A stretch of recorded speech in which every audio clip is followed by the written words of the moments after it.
From where we read, he said, lift up your heads, O ye gates. That means the gates are many. Are you hearing me now? No wonder you fought with one gate, you succeeded. There was another gate waiting. You conquered that gate, there was another gate waiting.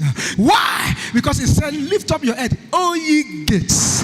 It said, and be ye lifted up, ye everlasting doors. That means these doors were locked before they gave birth to you. These doors were locked before they gave birth to your parents. That means these ones are ancient doors. There is nothing as strong than battles that began before they gave birth to you. Are you hearing what I'm saying? There is nothing as strong as battles you know nothing about. You inherited from your parents. Your parents inherited from your grandparents. There is nothing as strong like battles you don't know the prayer points to use. Am I making sense to somebody? Lift up your head, O ye gates, and be ye lifted up, ye everlasting doors. Do you know why it said so? Because before now, those doors were locked. Nobody was able to open it. The door of prosperity was locked against your family. Nobody was able to open it. The doors of marriage was locked against your family.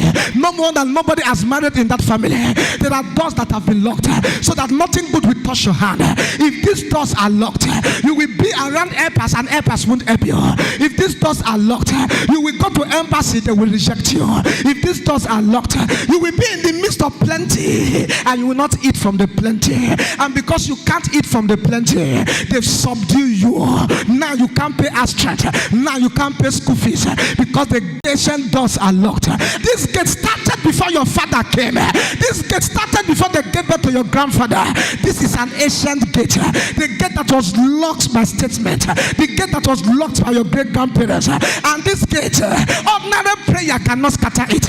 Your 3 days fasting cannot scatter it. And Jesus said, this battle is not your battle. Let me follow you to that gate. And he made a statement. He said, lift up your head, O ye gates, and be ye lifted up, ye everlasting doors. Listen, the gatesman asked a question. He said, who is the King of glory? You prayed. The gatesman told you to shut up. That's why you did not get testimony. So the gatesman thought this time it was you that came again, not knowing that it was the King of glory that came. He said, lift up your heads, O ye gates, and be ye lifted up, ye everlasting doors. He said, let the King of glory come in. And he asked a question, who is the King of glory? I thought it would stop there. He said, the Lord mighty, the Lord mighty in battle. That means if they must open the door for you, you must carry power. He said, the Lord mighty in battle. I thought they would stop there.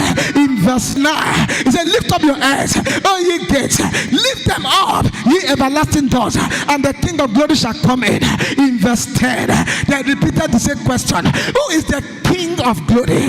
Do you know why they ask who is the King of glory? There are many kings of glory. Amadioa is a king to some people. Shango is a king to some people. Am I making sense to somebody? So he said, which of the king are you talking about?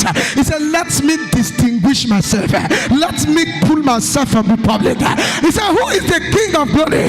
He said, the Lord of hosts, the King of kings, the creator of heaven and earth. As soon as he said that, the gates opened. I came today to say the same thing. Lift up your heads, ye gates, let the King of glory come in. Any gatesman standing at the gate of your success, any gatesman standing at the gate of your testimony, they die. They die. If you shout amen, you're the one I just spoke to.